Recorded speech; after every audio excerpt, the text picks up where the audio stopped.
I'm Sue Webb, the Wellesley Animal Control Officer, and with me today is Gail Equitzel, who's the president of SPIN, our Stray Pets in Need. It is a home, so it's not like just going into a room full of cages. In fact, volunteers come in 3 times a day to help clean and feed and socialize. It is mostly cats now because that's the number one pet that's unclaimed by owners.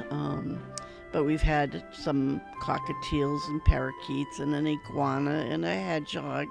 But 99% I'd say would be cats. So a lot of the animals come through the local animal control officers. And that's why we started to help those animals that have no owner that were found as strays. And the town pays the minimum time for them to be claimed by the owners, and then they have to move on. So we took in the dogs that need to be fixed and treated, and then we started getting more and more cats coming in, and occasionally other animals. So most of them come from the animal control officers. So we have 2 rooms, so the office space, and then we have a back room. I'm going to turn the fan off so you don't hear that so much. And unfortunately, we do have a dead animal freezer, so mostly squirrels and raccoons and stuff on the side of the road in there. And the pet cemetery comes every so often, so they'll do the burials. And then we have animals waiting to see if they're going to be claimed by the owners, or in this case, this kitty has an infection. So we're going to keep him separate from all the other kitties until he's cleared, because we don't want it to spread to other animals. So, but a lot of times this space is empty because the animals usually come in and they're here for less than a day, and they're either claimed by the owners. And the dogs will go up to the veterinary hospital for their 7-day stay, because they're more set up for taking care of them for the week. And if they're not claimed by owners, then they go to SPIN. The cats probably will stay here for the week and then go over to SPIN to get adopted. That way we save the town money by not having to pay a veterinary hospital for the unclaimed strays. I started doing animal control in 1976. And so things have changed. It used to be dogs and cats getting hit by cars and injured and stuff, and now it's mostly lost dogs and cats, people calling right away when they're missing and rounding them up, because people call right away when they see a loose dog or cat. Before it was a common thing way back 40 years ago. Now it's like, oh my god, there's an animal running loose. So it's very obvious. A lot of wildlife calls too, so a lot of educating people about wildlife. And how to humanely exist with them, and what are threats and not threats. So the red-tailed hawk is not going to pick up babies and fly away with them. Yeah, bunnies aren't running up to attack people, and turtles will lay their eggs and then go back in the pond, so you don't have to worry about them. So for every animal come in, actually state law requires that we scan every animal when it first comes in. And then if it's not claimed, to scan it again before it's adopted out or anything, moved to a shelter or anything. So this kitty has its chip on him. It says it's reading, and I'll pass it over the animal, and it comes up with a chip number. I then go on to pet microchip lookup, and it'll tell me which company it's registered with. If it's registered, hopefully the people registered it, and then we can contact the owners to come get their pets. So a lot of times a dog or cat comes in and has lost his tags, but he has the chip, and we've got him back home within an hour. He does have a little band on him, but the bands are the breeder's ID to tell their birds apart, but it doesn't track back to an owner, unfortunately. It'll go over to SPIN after 7 days, so we hold all the dogs, cats, and any other kind of animals 7 days trying to find the owners. and then after that we put them up for adoption.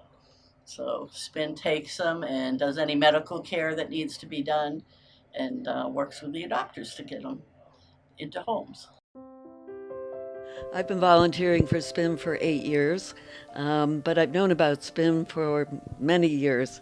And 25 years ago, I adopted 2 cats from SPIN, Holly and Stash. Holly lived to be 16 and Stash 21. I always thought I wanted to give back to the organization who found them. It was a wonderful match.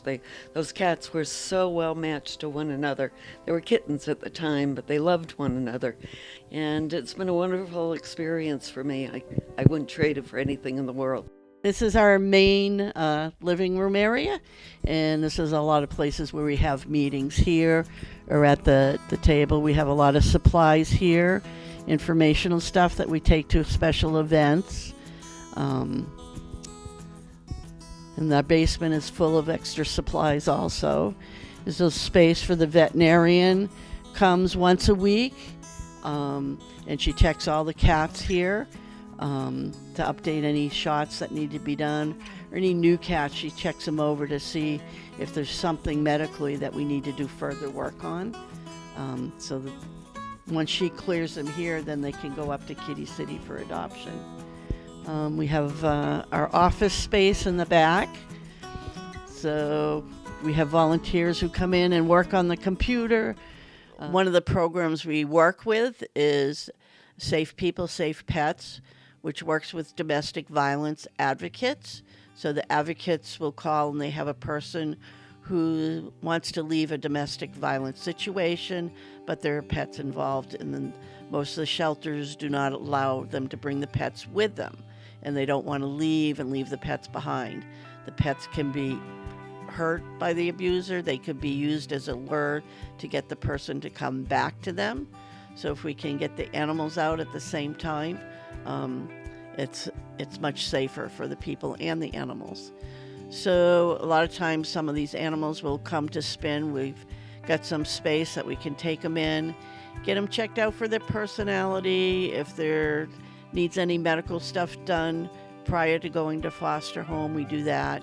And then we have a list of volunteers who specifically volunteer to help with the dogs and cats and other animals from the Safe People, Safe Pets program. So, and the goal is eventually the person's working with the advocate and will find a new place to live, and the family can get reunited with the pet. And some of the best ones I've seen is, there's kids in the family, so they have to kiss their dog goodbye, and they go to the shelter with their mother, and then a few months later we get a call and we're able to reunite the dog with their family or the cat. And then we get 2 rooms with kitty cats. So there's a little space through, and we have a board that you can see over here that people sign up for different shifts, the morning, afternoon, or evening. And we update that each month. We also look for foster homes. We have we work with the Safe People, Safe Pets, so we need fosters for that. We also need fosters from some of the animals here that may need some extra TLC. In the summertime, a lot of mother cats with kittens show up.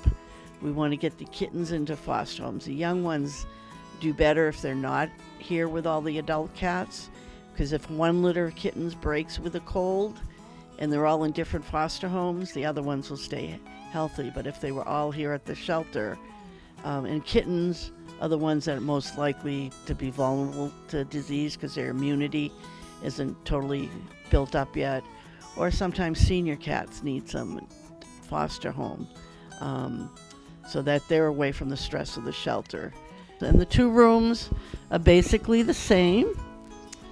And we have cages for the kitties, and we have closets with supplies for towels and litter boxes. We've got canned food, we've got litter, we've got scratching posts in each room, chairs so volunteers come in and sit and play with the kitties. So if they're not sure about a cat, if it's friendly or not, we have our fake hand so you could reach in and pat the cat and see how he reacts. And some of the cats, again, the first day or two, they may be swatting at it. And day 3, they're like, oh yeah, rubbing up against it, say, pat me, pat me. A lot of colleges now allow students to have an emotional support animal. So they've worked with their doctor, they've worked with any roommates or people on the floor to make sure it's appropriate for whatever type of pet they're going to have as an emotional support animal. And some of the students, instead of getting their own pet, will foster one of the cats from our shelter, especially the domestic violence program, or just a cat that needs extra TLC, needs more socialization. So they get their kitty fix. The cat comes back much more socialized and more adoptable. At the end of the semester, they don't have to worry about what do I do with the cat or how do I transport it. When they come back the next semester, if the same cat is here, they take that one back, or they may take another one. But we've gotten a lot of cats much more socialized after that semester. They come back and they get adopted right away. We're always looking for ways to reach out, and it's helping the animals, but sometimes it's helping the people too. So it's a mutual benefit. So if people want to volunteer, we do once a month in an evening from basically 6:30 to 7:30. One evening a month we do a direct care orientation, and that's just to show you around the house, show you what the different tasks would be for doing direct care. There are no paid staff at SPIN. We're all volunteers, strictly all volunteers. Any money, any donations, it all goes towards the cats.